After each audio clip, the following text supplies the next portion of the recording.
Ready. Welcome to episode 51 of the Go Get 'em Agility podcast. My name is Margaret Hughes. I'm your host, along with my daughter, Emma Hughes. Hi. Hi, Emma. Today we are talking about our trip, our adventure down to the West Coast Open. Yes. Also called the WCO. The West Coast Open for UKI Agility. All right, little history or a little info on the West Coast Open. This is a UKI national event held down in Paso Robles, California, at the Paso Robles Horse Park. It is one of 3 North American big national events. So a couple weeks prior was the Canadian Open. Then there's the West Coast Open, and then happening, I think this weekend, is the US Open. So all 3 of those are big national events that UKI puts on in North America. The rules for attending is you got to sign up. Yeah. No, you don't have to be the top dog or the fastest dog. Yeah, you just sign up like a normal trial. Yeah, it's just like a normal trial. Anyone can attend. I would encourage you to have some agility experience under your belt, but Eli's very, very new, and he went. Yeah. And on paper, we didn't do well, but in reality, I thought he did really, really well. He's a baby. I was very proud of him. Yeah. And on paper, you did very well. Oh boy. Right? Yeah. And in reality, we did pretty well. We were okay. Dot and I. Yeah, I'm really proud of her. How did you land in pentathlon? Dot is currently 5th. I don't know why I said currently. She will be, and always will be until next year. She is 5th in the small dog group for the West Coast Open overall. For pentathlon? Yes. Yeah. Which is 5... cumulative. Yeah, 5 courses over the course of 5 courses, pun intended. And I'm really proud. Dottie ran every course clean. Yeah, it was very good. Girl. Yeah, she was up there. So yeah, congratulations. Yeah, we got to run in finals. That was fun. So she ran clean in finals. That's all I wanted. So. All right, so let's give just a little rundown before we get into pentathlon. Let's give a little rundown of all the runs. So how many runs did we run total over the course of 4 days? I think it was 12 plus 13 if you got into final. Yes, yeah. 12, 13. 12, but you're guaranteed 12 runs. And that was a bit of a shock for me because I'm young and quite silly. And I don't read anything ahead of time. So I went into this thinking that, it was a 3-day trial. And then I was only doing like 2 runs a day. And imagine my shock and surprise when I had to run 4 runs each day. But it was really fun. I think they structured it really well, and I never felt like we were rushed or anything like that. No, it was great. Yeah, 0 conflicts for us anyway, because we were only running 1 dog each, so that was really nice. All right, so the West Coast Open is based on 6 individual like sections of agility. Yes. So pentathlon is 5 rounds altogether. Then they have speed stakes, which is based on 2 rounds. They had 1 individual agility, 1 individual jumping. So they were classes all on their own, essentially. Mm-hmm. And so one class, you ran it, you either did well or you didn't, or you did okay. But then it was over. There was nothing else pending on it. Right. So that was agility. So there's 1 agility, 1 jumping. Then speed stakes was based on 2 rounds. Pentathlon, which is where you came in 5th. Yeah, we were 3rd going into finals. I was very excited about that. I just want everybody to know. So pentathlon is based on 5 runs. Then they had a games challenge, which is based on 2 runs. They had Master Series, which is based on 2 runs. and then UKI Stakes, which is based on one run. So overall, we got to run 12, and then if you did really well in UKI Stakes, I think it was. Yeah, UKI Stakes, then you got to run 13 because you were in finals. Well, they had a bunch of different finals for different people, right? So I got to run 13. And if Dot had done extremely well and gone into the finals to say speed stakes, then I would have had to run 14 courses. Oh, actually, and then Snooker and Games. They had their own finals. So Snooker and Gamblers was also connected, so I missed that one. Yeah. So yeah, you could have run maybe up to 1, 2, 3, 4, 5, 6, 7, 8, 9, 10, 11, 12. Was UKI Stakes a final then? I don't remember. Okay, I'm a little confused by how it works, how it goes. We just kind of looked for our names in running orders, and then we were like, oh, okay. Oh, UKI Stakes was the final. Okay, it was. Yeah, so only those that did well. I can't remember where the stakes came from. It must have been speed stakes. Yeah. So it must have been a combination of your 2 speed stakes rounds, then would put you into stakes rounds. Yeah. Or stakes finals. Yeah, I think that's how it went. It's kind of confusing, and I'm fairly new to UKI. I want to say that I've only done it. Well, I did a few rounds with Dot. Yeah, you've only been doing it as long as I've been in school, so that's 3 years probably. Yeah. And maybe 2, because I was mad at you that first year. I was like, don't run my dog. Oh, yeah. And with Dot, I was really only running a handful of classes. Yeah, you didn't run a lot. I certainly didn't run the there's usually not a pentathlon in your local trial. I think UKI might be my new favorite venue, though. Because you're 5th at West Coast? No, because of the leash thing. UKI is very, very lenient on the things that you can and can't do. I actually overheard somebody saying while we were at the West Coast Open, that they were glad that you were allowed to swear on course. And I thought that was really interesting. But my reason for liking UKI is for one reason and one reason only, and that is that your dog doesn't have to get back on leash at the end. So as long as you exit in a controlled manner, they don't care. And my dog hates getting back on leash, so this was great for her. So you mean by controlled running out of the ring straight to her treat bag? Yes. As opposed to... She almost got run over by a golf cart once because she had to go across a little barrier thing, and yeah.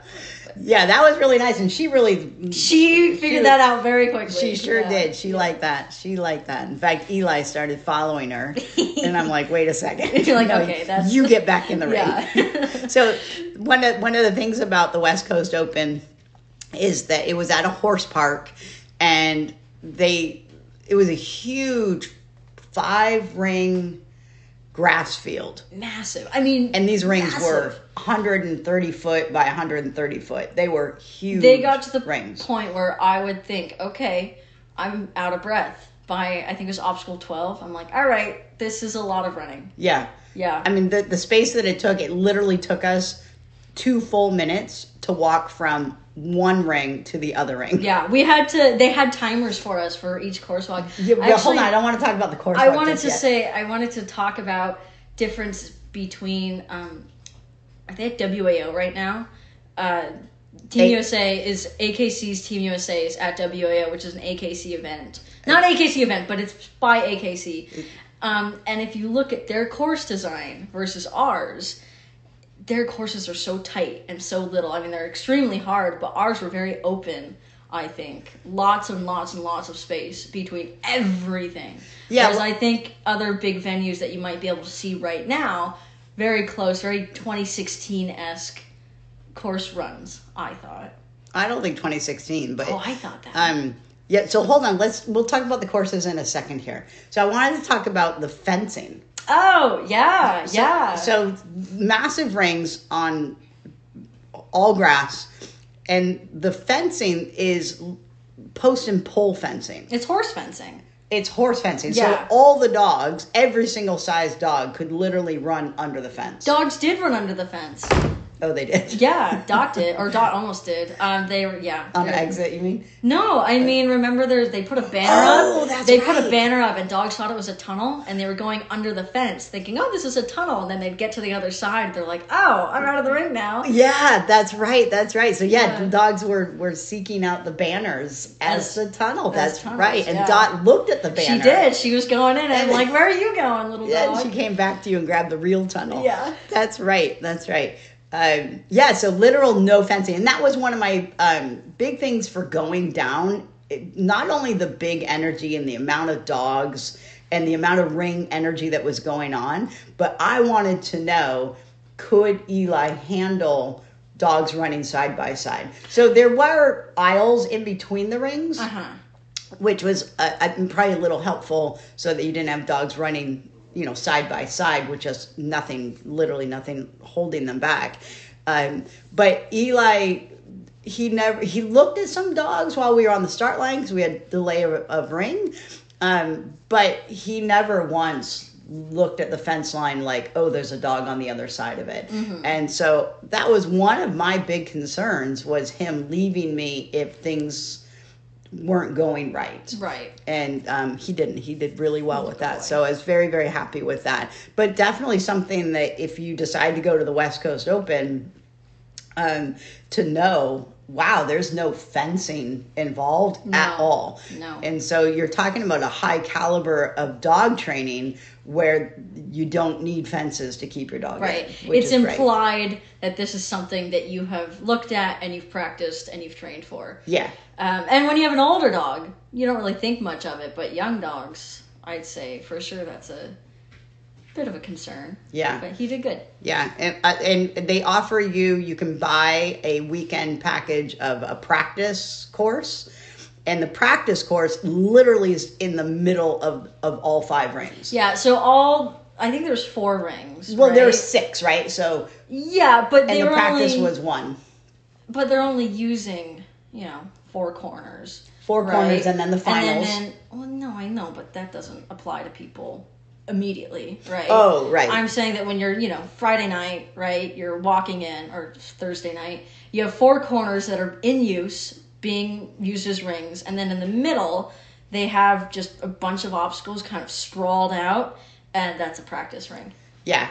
No fences on any side of it. No. So you could everybody can just walk right through the middle of it to get where they're going. And initially, I didn't buy the practice. And as I'm sat there, Wednesday night? Thursday? Wednesday was check-in. Yeah, so it was so Wednesday night we made Wednesday. the decision. They started practicing. People started practicing Wednesday night. And I'm like, man, it would be really nice to know if he's going to go after dogs running side by side with all these open fences. So I went ahead and I bought the practice. And we started out, and he was doing well. And then he dropped a bar on one of the practice jumps. And I asked him to sit. He disengaged and went after somebody else's dog. And I'm like, oh, crud. Not like in a, I'm going to kill you. He No. was just like, hey, hi. Yeah, And the dog was on the dog. The dog's like, what are you doing? Right. So it's a dog that was coming off the dog walk. And he saw him running, picked up on his energy, and went over to sniff him, right? He wasn't going over aggressive, but he did run over. I immediately responded, called him back to me, did some healing work with him. Well, at first I told him to lie down, then did some healing work with him, some more controlled, connected, collection type stuff. And he came right back to me. We started working, and from that point forward, he had 0 problems with other dogs, which was great. So I was a little concerned that he initially went after, but then he showed me, okay, sorry about that, done. I'm sticking with you. And so then I felt more comfortable. And each day I felt more and more comfortable. We had some leash runners that literally came up right behind his butt, grabbed his leash while we were on the start line, and he didn't respond. I'm like, yes. So yeah, day by day, gained more confidence each day with his ring behavior, not necessarily with his with my handling. My handling was slightly subpar, because I was so anxious about trusting him at certain parts. He really did his job. He did a great job. You have a response to that? I also think that they were very hard courses. They were extremely fun, but that certainly doesn't help the nervousness. But I think that if I went to a West Coast Open and the courses were really easy, I'd be like, what is this? What are we doing? So I think everybody that was at UKI, I think that they wanted to win, right? Everybody, well, maybe not. You told me specifically that you didn't want to, but I know a ton of people that were there not to be competitive. So yeah. I think it was maybe the people you surrounded people we were around that were competitive. But I was watching people walk the course, and even just the way that they look, everything it's just so incredible to watch. Let's talk about the wait times in between. Oh, and the walkthrough. That was the hardest part, I think. I would like to preface this by saying that you were about to hear something a little scary about the walkthroughs. I was scared too. And if you are a UKI baby, and not baby, but you're new to UKI, this is not how they do walkthroughs at normal trials. Right, at a local trial. At a local trial, they do walk, run, walk, run, walk, run. Right. Our schedule at the West Coast Open was walk, walk, walk, walk for your 4 courses. 4 courses. In about 45 minutes time. So you had an 7 to 8 minute walkthrough. Well, it'll probably be different, depending on whatever. I don't want to give specific times because I think it's confusing. But I'm just saying that it's walk, walk, walk, walk, run, run, run, run, and your 4th run is at 6 p.m. And you walk at 9 in the morning. It's 7 in the morning. Yeah, right. I guess I was. Oh, that's right. I was awake at 6. I was like, "What is this time?" What is this time? Emma, it's before 9 a.m. Yeah. I was like, "Where are we? Yeah, one of my walkthroughs was at 6:45 a.m. Yeah. And when you walk, you're in a rotation. We were in Group E, so there were 5 rotations, and you're 7 minutes, and then your next walkthrough is literally 2 minutes away. They timed us. They timed us. Walking. They're like, you guys better hurry up. Yeah. And one time I'm like, Em, let's go. And so we started walking. We're just kind of leisurely walking. And just as we round the corner for our next ring, they're like, go in. We're like, wait, we just got over here. We're out of breath. Yeah. It's like a quarter-mile hike. I know. No, maybe not a quarter mile. Yeah. Anyway. It was a lot. It was, if you take 130 feet times 2, times 3. Yeah. So, it was almost 500 feet. Yeah. So how far away is that? A football field? Oh, my God. About. We walked from one end of the football field to the other. Yeah. And we learned. We cut through the next time. We hopped fences. We did. We started jumping around. Yeah. So, walk, walk, walk, walk, run, run, run, run. And so those 5 rotations are also doing the same thing. And so sometimes you went from your 4th walkthrough right in. Sometimes you went from your 4th walkthrough and you had a break because you were the 5th rotation. And so you didn't land on the course. And each day it changed. So you weren't always first, you weren't always last. So that was really good. I quite like that system. I thought it was okay. The hardest thing was remembering the courses. Well, that was the issue. Is I started to rely exclusively on other people running courses clean in front of me. And I would watch them and I'd be like, okay, I remember that. I remember this. That's what I'm doing for this course. If I was first on the line, I probably would not have done as well as I did. Because I wouldn't have remembered the course. Yeah, but you got to watch the group prior. You were first on the line on No, one but I'm of your talking courses. about. So I know, but I'm talking about. Yeah, number 1, right? You walk number 1, and then you do 2, 3, 4, and then by the time I got to the 4th walkthrough, I couldn't remember number 1. Yeah, it definitely had to go back into your brain. Yeah, and I'd stare at course maps. Yeah, go back into your brain, rework it in your head to get the map. But overall, for the 4 days, 12 courses, how many times did you get lost? I got lost once, and I yelled it at Ashley Deacon, who laughed. So what'd you say? I said, I think that was right. And I think he laughed. He might not have, but I was right. So it's also I learned over the West Coast Open that your brain retains things that you don't remember. And so if you're looking at a jump and you're like, I think that's right, it most likely is. Yeah, I got lost once. Yeah. And it wasn't even so much that I was lost, but I looked up and I saw 4 jumps, and I'm like, which one is it? Yeah, right? Which one is it? Well, and you know what I thought was interesting, and I don't know if this is a UKI thing. If anybody's more knowledgeable than me, please let me know, because I'm genuinely curious about this. There was not one obstacle throughout the entire weekend that was reused. I mean, on course, so, normally maybe you'll go back over the start jump twice or something like that, right? Looping back around, maybe you'll go in a tunnel twice. These guys had, if it was a 22 obstacle course, they had 20 jumps out there. It was... Right, and 2 tunnels. Yeah, and they never went back over jumps, so it's just jump after jump after jump, and you're like, oh my gosh, I don't know. Sea of jumps, and in most of the rings, they're all color coordinated. Yes, I thought that was fun. So they were all the same color, so you couldn't use color to help you. Yeah. You literally had to memorize the course. So yeah, that was a new experience, was the walk, run. That was a new experience for me, and I was anxious about it. But I was extremely anxious. After the first day, I'm like, oh, that wasn't as bad as I thought it was. Yeah. So, but yeah, I remember, our group was coming up, and so we watched, the last 10 dogs to make sure that we had it back in our head. Very well timed and organized as far as groups go, rotations go, minimal conflicts. Yeah. They had you on the line immediately, and I actually was a witness to somebody losing a run. They weren't on the start line when the timers went, and they started without him. Yeah. I felt bad. Yeah, one of the interesting things about the West Coast Open is there was zero ability to move your dog up or down in the run order. Just because there's so many, right?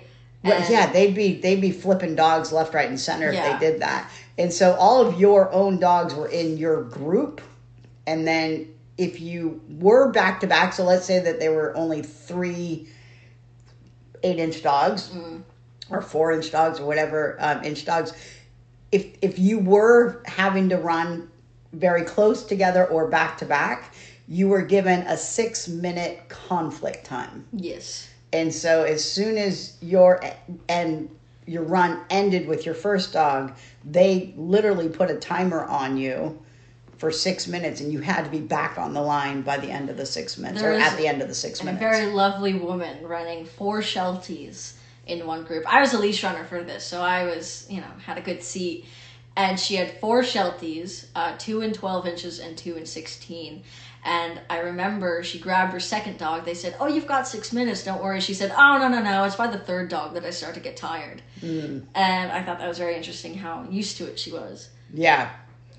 So I really like that. It's a little weird to have a break in the middle of a run order, but it worked out. To it. Yeah, it worked out really nicely. Yeah. There are a couple of live results issues. Apparently, I never really worked for me. But I've never been to anywhere that has live results anyway. That I've never run, there, so it didn't bother me. It bothered a lot of people, I think, but not bothered. Bothered isn't the right word. They just talked about it. Yeah, they just talked about it. It's something to talk about, right? Right. They got the results out at the end of each day, so that's all that matters. The one thing that I was scribe, they call them a scribe because you're in charge of both the timer and the scribing. So I was a scribe for a couple of classes, and what I really liked about it was all electronic, so it was all on a computer, and you literally just clicked a button that said a wrong course or elimination. That's nice. Or refusal. And at the end of the dog's run, the judge rehashed that was amazing. Yeah. Yeah, they rehashed to me what the dog had. Specifically snooker, right? You have all these different combinations of things that you can do on course. And the judges would remember that, and then they'd parrot it back to the scribe. 5, 2, 1, 7, or whatever. Right. I don't know. I just put up a bunch of random numbers. I have no idea. You I don't know anything about snooker. 1, 5, 1, 7. Oh, okay. 1, 6. Yeah, I went into this 2, 3, 4, West 5. Coast Open with one snooker run under my belt, and that snooker run was when I was 6 years old, and I got whistled off on the second jump. So this was a interesting experience for me. She has some traumatic stress from snooker. Yeah, 6 years old. I never heard a whistle before on course. I was so scared. And as much as I told her the rules, you have to take the first jump and you have to take the last jump. Oh. Emma got through number 3? 4.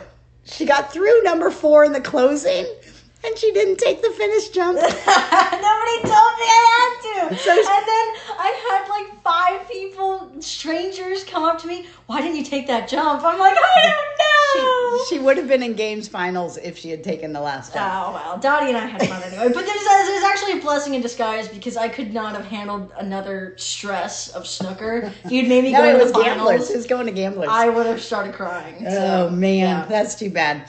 Anyway, so I'll always take the finish jump in your snooker run, Emma. I thought it counted as something other than red. So they're like, no, you have to take the red first. Mm-hmm. And I was like, I don't see red. It was a whole thing. All right, well, I hope that you will try again. Let's just give a little rundown on scoring.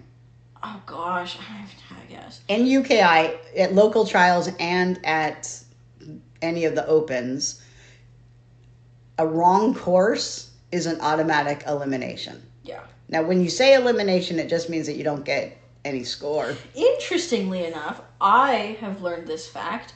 An elimination is better than if you don't show up at all. So if you want a cumulative score for something, and let's say it's pouring down rain, you're like, I don't want to do this course, you can yourself, and that is better than not showing up at all. If you don't show up at all, your scores will be automatically... Yeah, you're considered absent. Yeah, you're considered absent, and they won't even consider you at all.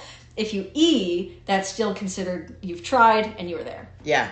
So an elimination doesn't mean that you have to leave the course. No. It just means that you get no score. You get a 0. And the judge gets to drink some water. Or you get 100. So it's based on lowest score, so you get 100 points when you want 0 points or something like that. So an elimination, a wrong course, any wrong course is an elimination. Then you have refusals, normal refusals, and you have contacts, and you have drop bars. Those are all considered like a 5-point fault. There might be a 10-point fault in there somewhere, but it's time plus faults. Do you want to talk about the wind? Oh, well, let's talk about our setup. Oh, goodness gracious. The weather. Let's talk about the weather. So we went down there knowing full well that it can be very, very hot. Mm-hmm. We got very lucky during our extremely lucky 5 days there. So it was very cool in the morning, foggy. Yeah, people were wearing sweatshirts. Yeah, very cool, misty in the morning. And then the fog would burn off and the sun would come out. And then the wind would pick up. Yeah. So, and if it's not one, it's the other. Yeah, our highest temperature, I think, was 90. Yeah. And that was on Sunday. Yeah, I think you're right. I think we started around 75 and built our way up to 90 by the end of the week. But when the sun comes out, the wind kicks up. And so it didn't feel hot. No. But it was very windy. Extremely. Dottie, I was worried about Dottie getting blown off the dog walk. On Saturday, Yeah, the wind really kicked up. Some days were worse than others. So the very first day that we set up on Wednesday night. Shoot, I have to leave soon. And we're going to have to do part 2. Okay. So we talked a little bit about the weather. Let's talk about our setup options, our crating options, our housing options, all of that. We chose to set up our shade tent on the hill, or what's it called, a berm. They offered, we could purchase stalls. We could buy a stall and set up in the stall. We could bring our own shade tent, set up on the berm. We could crate out of our car. We could crate out of our camper. Yeah. We could rent a golf cart. That looked like fun. I think if we do the West Coast Open again, I want a golf cart. You want a with golf Dottie's cart? face on the front. Okay, whatever. You're too young for a golf cart.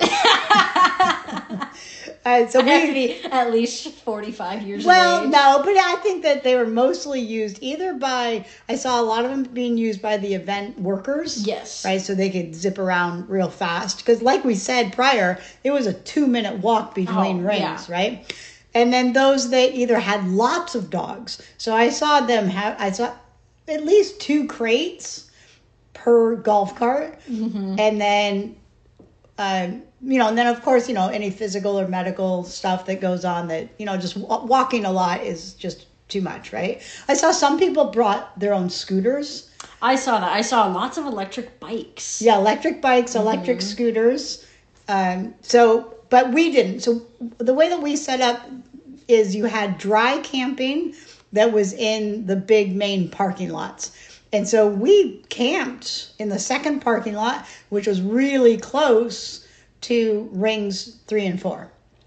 And then we set up our shade tent in the middle of the berm between I think we were closer to ring 1 and 2 with our shade tent. But a lot of people I think a lot of people did bring a shade tent. Yeah. And I just want to make a note because there's some people that I read online, one of the downsides was the heat and the stalls were really hot. And so they complained about the heat and stuff associated with the, 80 plus degree days. But what I learned, I think this is their 3rd or 4th year of doing WCO at Paso Robles Horse Park. And in the very first year, for sure, they weren't allowing, I think the horse park was not allowing shade tents up on the berm. Right. Which, yeah, that would be miserable. That would not be fun. If we didn't have our shade tent up there, I definitely would have had trouble. And we didn't even, we went in the stalls in the evening, but I don't know how hot the stalls were during the day. But the thing with the stalls is they're on the opposite side of the parking lot. So right. So if you have a car, you're hiking all your stuff down the hill, across the rings, and then into the... Well, actually, I take it back. They have that little loop road, didn't they? That, allowed you to go past the stalls. But it's just... Everything is so far apart. The stalls, the ring, and the parking lot were all... That was a lot of walking. Yeah. If you were going from the parking lot to the stalls. And I felt like the berm where our shade tent was a much faster go back and get your dog than the stall was, but maybe it was equal distance. I didn't really calculate it. Yeah. But I liked our shade tent. It was really easy to get to from our camping trailer. So that's what we did. Our only issue is, correct me if I'm wrong, the wind. We have a really old shade tent from 1999. Not really old in regards of human, but old for a shade tent. And if I remember correctly, the wind, we put the shade tent down and the wind ripped it overnight. Is that correct? No. Or did it come out ripped? Can I tell you how?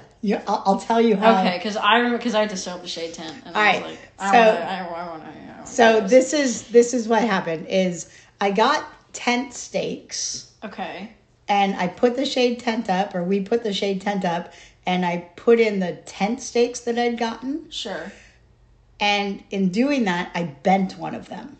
So right out of the gate, I bent it. Right. And I'm like, brilliant. So I put them in anyway.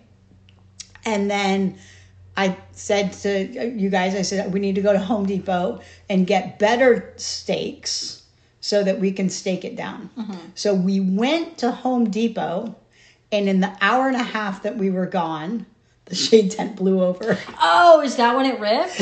That's when it broke. Yeah, wow. That's when it ripped. And so our neighbors apparently, I came back to our shade tent with my new stakes. And, we're all excited. Right? Yeah. My hammer. I bought a new hammer. I bought new stakes. I was all ready. And I walked back in and people are re-nailing down our stuff. And I thought when I first walked up, I thought they moved our shade tent. Mm. And I'm like, can I help you? Why are you messing with my shade tent? they're like, oh, well, we're just staking it down. And I'm like, well, okay, but what happened? And I don't think they realized that I was the owner of the I don't think I made that clear. And so they just kept hammering it down. And I said, I didn't understand why they were messing with it. And then I heard one of them say, yeah, all these shade tents are going to flip over. Oh, and okay. I said to one of them helping, I said, did it flip over? They're like, yeah. And like, I knew, right? Like they kind of expected that I should have known that. And I'm like, oh, well, I got new nails and all that. And then, so I went to put my stakes in.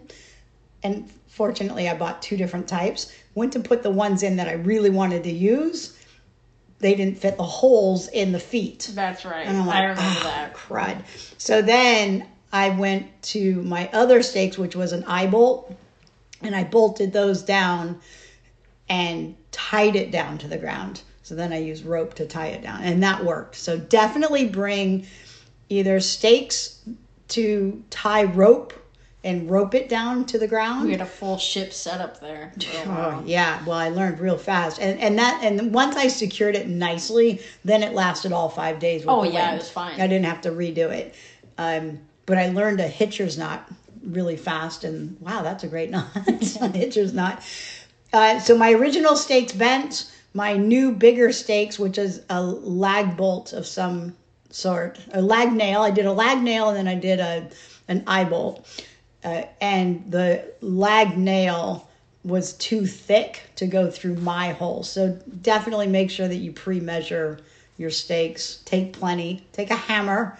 Now that was one thing, because the reason that I bent it is because I used my foot to push it down and bent it almost immediately. However, at Paso Robles, it's a pretty big town. So if you do forget, stakes, hammer, we were able to get that with relative ease, I think. Yeah. So, you're not out in the middle of nowhere here. So that was really nice. No, Home Depot was 10 minutes away. Yeah. Walmart was another 10 minutes beyond that. Yeah. Right? So we had gone to Home Depot, then we went to Walmart. And by the time we got back, the shade tent had blown over. And then I saved another shade tent. Yeah, we were on shade tent saving duty. So definitely and once the wind picks up, it picks up pretty fast, right? Mm-hmm. It kind of went from no wind to wind. Yeah, pretty quick. All right, so we did the shade tent within our shade. So within our shade tent, I had a luminette. I had a luminette for 2 sides. So it wrapped all the way around 2 sides, and I had to move that throughout the day. We had our chairs. We had our dog crates. Had our water bowls. We had a cooler. Fun. Oh, we used, in order to move everything back and forth between our camping trailer and our shade tent, we had a cart, a wagon cart, like something you'd use at a baseball game or a kid's baseball game, I guess. So that worked really well. We literally packed everything up and took everything in almost one trip, I think, maybe 2 trips. Yeah, it was pretty good. I know that it was sunny enough that Dad used a solar panel to charge his Jackery, which then powered a little cooler, which was awesome. So that was a really simple setup. Yeah. And so if you want cold drinks, I think that's a good idea because it got pretty warm. It did get pretty warm. So, but that worked. Oh, they had food as well, because I was going to talk about food and that we brought our own food. But they did have, for sure, a Mexican taco truck, which was delicious. Which also had hamburgers. Yeah, they had, the British people were complaining about... Too much Mexican. Yeah, which I couldn't relate to. How can you complain about my gosh, too much Mexican? I could have Mexican food for the rest of my life. And we were in the right area for good Mexican. I know, I'm like, yes. But then there was also a crepe van. And so if you, for some reason, all your food disappeared overnight, you wouldn't be absolutely lost for food. No. But it wasn't cheap. No, it wasn't. It wasn't terribly expensive. It was just kind of... like fair food. Yeah, a little bit like fair food. Maybe a little cheaper. But yeah. Okay. What else? And then bring plenty of water. Mm-hmm. Plenty of water for your dogs. They did have some vendors. They had dog food treat vendors. They had collar vendors. They had... The photographers were phenomenal. Yeah, photography. They T-shirt. So the logo for West Coast Open T-shirt, mugs, you could buy they all had that. worker raffles as well. They had very good worker raffles. Yeah. Very good. Oh, and I thought that working the trial, I worked 2 classes, and it went really smoothly. They put me in charge of leash running, and they explained how to leash run to me, which I thought was nice. I think that we always assume that people know how to do things, and maybe they don't. And they, assumed that I was a new handler, and I was like, okay, I'll listen to your leash running spiel. And it was really good. Was it different than a normal leash running at a trial? No, but maybe because I was young, he was like, okay, get it when the dogs left the jump. And it was the snooker, though, and so sometimes people would like 2 jumps in, and I'd be running with the leash. I'm like, wait. Yeah. But yeah, I thought that working was good. They gave me little tickets, and yeah. And then we went for the raffle, which we did not win. That's okay. That's right. Okay. I'm trying to think of more things for the setup. For camping, should we talk about dry camping? Well, hold on. Let's talk about the ring setup for the shade. Oh, yeah. Okay, so there are 4 rings, and the entrances for those rings were on opposite sides. Yeah, so if it's a rectangle, let's say all 4 rings fit in that rectangle, all your entrances and exits are on the outside rim of that rectangle. Yes. So, yeah.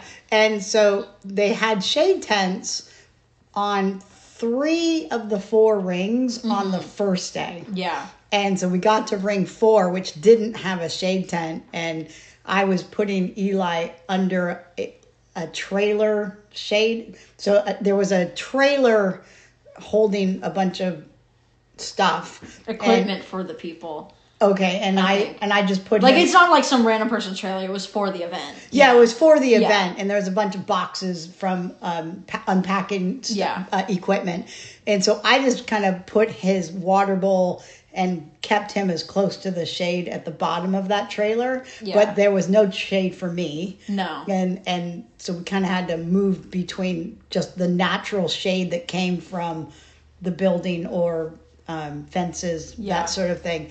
So, but somebody complained, or a few people complained, I think, and by day 2, they had a small shade tent. Which was good. On ring 4. But the other ones had pretty good sized shade tents. There were upwards of 6 dogs in that shade tent at once. Within your rings, your running order size. Yeah. So I was with all 16s or 12s. I think you were with 8s and 12s, right? So that was pretty good. On rings 1 and 2, they had a permanent, massive shade area that overlooked a different ring, but we were allowed to use it. I think that setup, that massive shade tent, was a permanent setup. It had, concrete and stuff. Well, it was completely open on one side. Yes, and it was for viewers of whatever the horse people were doing, whenever they go to shows, because it had tables, chairs, there was a bar right behind it. Yeah, it was like a lounging area. Yeah, and that was really good, I thought. I love that. Yeah, I like to hide back there. Yeah, so it was open, completely open on one side, so it was super cool. The wind moved through there. Yeah. But it was buffered on 3 other sides with walls and doors that you could go in and out of. So that's literally where I went before and after my warm-up and hanging, just waiting for him. And then we would leave each other. Yeah, we'd meet each other. We'd meet each other there. We'd leave our setup stuff there. So we had a ring bag that had treats, water for me, water for the dog. Just, anything that we thought we needed ringside, we had this little bag, and we would leave it for each other. Yeah. So that was really good. I think we should get our own ring bags next time. Well, you have your Team USA one that you didn't utilize. Well, I used it in the end. I used it on the last day. Oh, okay. But yeah, I thought we could share. And we didn't get into, I didn't care. But then I was like, oh, well, maybe, you'll have to use these treats, and then I have to use them, this whole thing. Dottie's weird about treats. That was on you. Yeah, no, it was my bag I brought. Okay. I fully expected you to use your own. Well, I did in the end. I mean, you were even practicing with it, right? I know. She never, I taught Dot that it's okay to stick her head in the treat bag at the end of a run. And it's not a treat bag. It's like a lunch box. Yeah, it looks like a lunch box. Yeah. All right. So I think that's all. So the shade, as far as the UKI setup people go, I thought their shade was pretty dang good. They fixed... Especially for, a non-dog equipped place, right? Right, it was set for horses. For sure. Yeah, and so they fixed Ring 4 by the second day, so I thought they did really good. Let's talk about our travel trailer, you said? Our road trip? I guess. We could talk about the road trip. The road trip was my favorite part. But I wanted to talk about how the dry campers... we were dry camping, which was cool. Like, we've dry camped before many times. But if you are going to camp there, they do have a raffle, essentially, for plug-in campers. And a lottery system. Yeah, it's a lottery system. And so I wouldn't say that there were that many spots available for the lottery. So if you do decide to go... completely full. Yeah. No, but I meant, let's say there's 500 people there, right, running, and they're all camping, hypothetically. I'd say only 100 of them got spots, right? There weren't that many plug-in spots. No, I think there were probably 70. Yeah. And so my point being that if you're going to camp at the West Coast Open, I would not bank on having plug-in guaranteed. Correct. Yeah. Yeah. But here's the thing, the difference between the dry camping and the electric plug-in water camping is we were closer. Yeah, we were very so much a lot of the real campers that had electricity and hookups were utilizing golf carts. Yeah, or they bring their cars over to our lot and Correct. Then crate out for the day. Right. Go back. Yeah, so while they had a nicer setup, we had more privacy. Very much so, and we were closer to the rings. Yeah. So we didn't have to move our car unless we went out of the facility. Yeah. So I personally preferred our location. What did you think? I'm changing the subject. No, I don't want to change the subject. Oh, okay. Real quick. So I preferred our location, but we got very, very lucky that we didn't have to utilize our air conditioning much. Yes, for sure. I think I put it on twice. Yeah. We did take a generator with us that would power a air conditioning unit. So we were prepared for it. We didn't have to use it nearly as much as we thought we would. So I don't know exactly how fast that would have run out of gas. Mm-hmm. But definitely come prepared for a generator that can handle an air conditioning load, because not all generators can. Yeah. One additional side note about camping is that the sugar ants found our stash of cookies by day 2. So at night we had, by that second night, we had tiny little ants traveling through our kitchen area, and so we didn't come prepared with ant spray, but I highly recommend you spray your tires, your hitch, whatever's going to touch the ground, your levelers, spraying those with some sort of ant spray to help deter ants from finding their way into your camping trailer. All right, change subject. I was going to ask you what you thought about the airfield, because I heard a few complaints about it, but I never really noticed it. So Emma's talking about right next door to the Paso Robles Horse Park is a private airport. Yeah. And I was looking for Lewis Hamilton. I thought, what if he's flying out right now? Yeah, and private jets would fly out. Yeah, and so they're the big, fast ones, right? So they're quite loud. And very low. Yeah. They came right over the horse park. I didn't care at all. I didn't care. I heard a few people... My dogs don't care about noise. Yeah.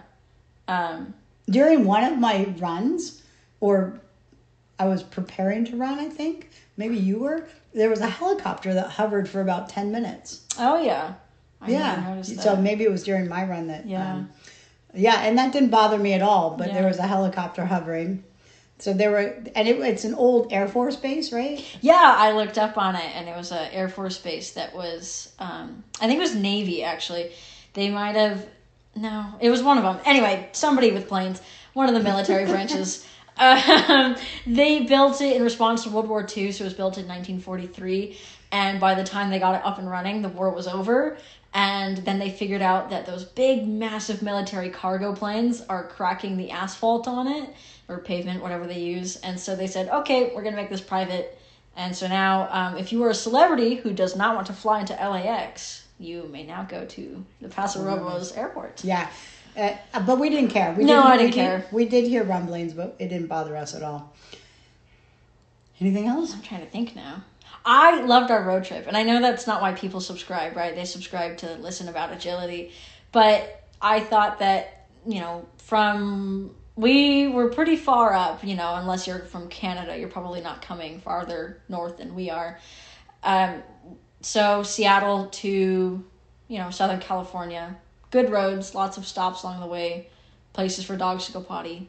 So yeah, it was a pretty easy road trip down. Yeah. We went down I-5 and came back up partly on 101. Yeah. And then back onto I-5. I was worried about ticks, but we were not part of any long grasses. Yeah, we stayed out of the high grass. We stayed within groomed, landscaped areas. And I checked the dogs every day. Yeah. I don't like to have them on a normal tick medication because we don't really have that many ticks up here. They're getting more, so I might have to change my mind on that, but my preference is less chemicals. So will we be going back next year? Well, I would love to. Me too. The expense of it's not cheap. No, it's not cheap to enter, but you get a lot of runs. I mean, for the price, it's pretty good. If you win, you've got shots at going to Europe. And there is a little bit of money involved in winning on some of the courses. Yeah, for sure. Yeah, you get a shot at, there's a few things that you get invited to if you win. One TDC, you can get invited to that. UKI's One TDC Invitational. U.S. Open, which you can go to the U.S. Open anyway. You don't need an invite to that. But they might have had... They did it for finals, I think, right? But do they do it for a world team?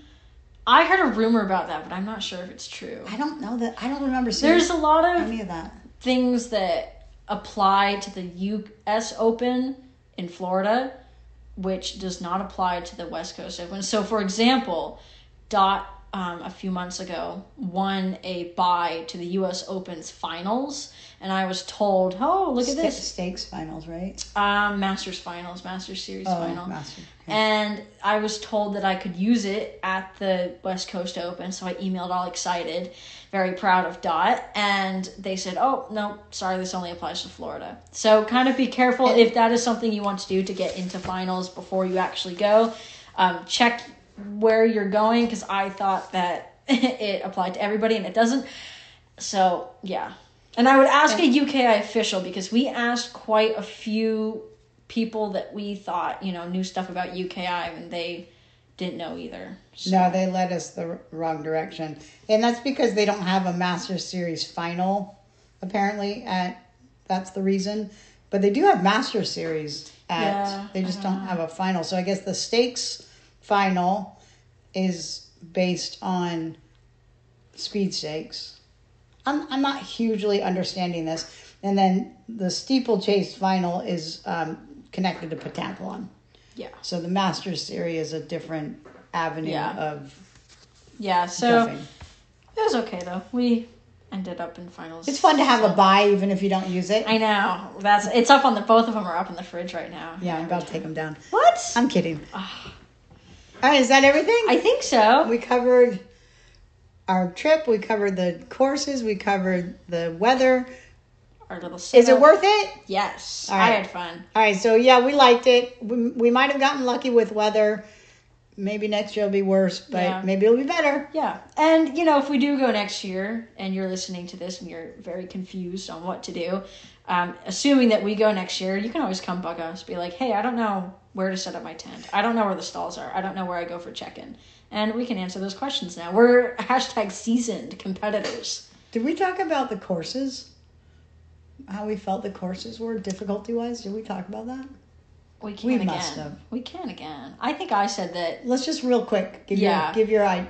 I thought that they were quite difficult, but I was expecting that. And two, little preface here, Dottie's been struggling with her inside wraps lately, and so I came into the West Coast Open saying I can't do any inside wraps. And naturally, because it's UKI, that's all they asked us to do.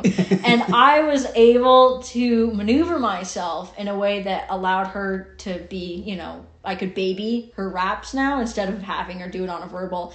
And so there was definitely room to take whatever avenue you wanted for handling. And I thought that was really nice because I was like, I do not want to do a rap. And they didn't make me do it. No, there was one where you had to do it. I remember one. Yeah, that was because I was late, though. And she was grumbling. Yeah, she was I don't like rap. I don't want to do this. Yeah. Well, so for Eli, they were definitely above mine and Eli's pay grade, but as it turns out, they were more above my pay grade than they were Eli's. And the reason for that is because I don't totally trust him yet. He's a baby. Right. I don't trust him to stay committed. I don't trust him to grab. Like, there was one 270 that he missed the jump on the second 270 part. That's such a baby dog move, though. That's a real baby, because he was on the right line. He was, and everything. Yeah. You just like, wait, what? You're going? Okay. He did that in practice this morning. Oh, he did. So something I still need to work on for sure. But overall, I thought that he did really well. I thought that the courses were doable with skills. I thought that your handling the technical had to be on time. Yeah. So. I think we did talk about this because I remember saying that everything was really far apart, and I stand by that. And I was going to say everything was pretty far apart, the obstacles and stuff. But I had a good time. Yeah, if I was to say, I would say three themes that I kept seeing course to course to course. 1, throttle wraps. 2, backside pushes. Yes. To a blind. Yes. Right? And then, what was my third one? I was going to comment on your backside blinds. For sure. It got to the point where we did like 2 in a row, and I was just like, dot back, and I just ran past the jump, and I didn't even like tell her that it was, she just did it because she started to pattern. I was going to say they all had the same beginning, and that messed me up a little bit in the head because I have this thing where when I walk really hard courses, I'll have certain obstacles that I use as marker obstacles. So I'll remember, broad jump, that's number 12, right? And so I can kind of remember where I am in the course. And obviously for me personally, I find that the first 3 obstacles are the ones that I most definitely remember, right? That is the beginning of the course. I've got it down. Well, every single course, almost, maybe not every single one, but most of them it was jump on a slice. It was like, what was it? It was like 180 jump to obstacle number 3. So jump, obstacle 3. But the second jump was offset. Yeah, so it was jump, offset, jump number 2, obstacle number 3. Yeah. And there was either that or there was a, what is it called? A recessed. That's right. Send. And I suspect that's because they don't want us doing massive lead outs. Because it takes 30 seconds to lead out and then 30 more seconds to run the dog. Right. So, makes sense. Yeah, I can't remember my third theme. Yeah. Lovely courses by lovely judges. They were great judges. Yeah. I really did like the courses. Yeah. My favorite, I think, was a Merit Spiegel course. Okay. Really, really loved the courses. I thought they were fantastic, and I would definitely, if you've been doing skills, I would definitely give it a go because the dogs really loved the lines. Yeah. The dogs really loved them, so. Yeah. A lot of weave pulls off of the dog walk. That was 3 times, I think. 3? I remember 1 for sure. Yeah, maybe twice then. Yeah, I only remember 1. I think it was twice. Off the dog walk. It was definitely, I remember definitely 2 times. Because I was like, because it was on the same day.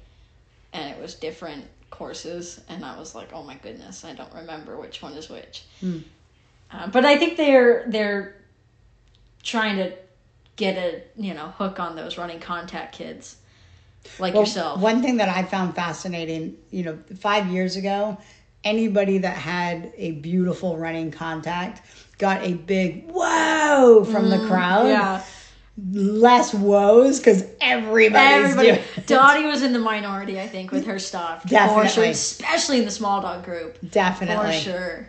Yeah. Yeah. And the whole reason for that is because it literally is a 100th of a second. Oh, it shaves so much time. But it's a hundredths of a second difference on the podium between first and 10th. Oh, yeah. I mean, yeah. literally first place is hundredths of a second off of 8th and 9th place. Yeah. So if you don't have running, if you don't have tight turn lines, you're definitely extremely adding fast. half a second here, half a second there. Yeah. And that adds up. You know, it's all about consistency though as well, because I'll be the first to admit that my dog is not the fastest in the world, and that was proven at the West Coast Open, but she made it to the finals. Fifth in the West Coast? My little Shetland sheepdog with her stopped contacts got into finals. So, you know, if you've got stopped contacts, go for it. Yeah. No, definitely go for it. In fact, one of the best handlers that I saw there, and two really, really good dogs,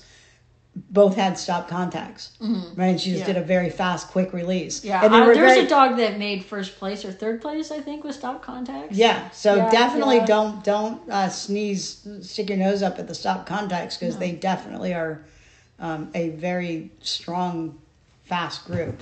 One of the great things about doing the West Coast Open is we got to see family. And we got to see Eli's family. His breeder was there, so that was great.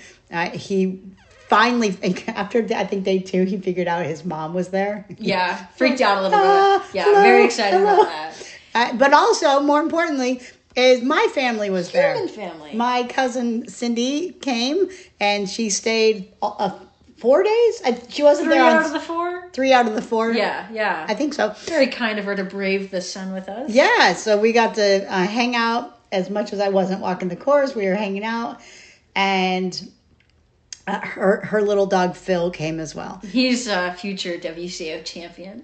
Maybe.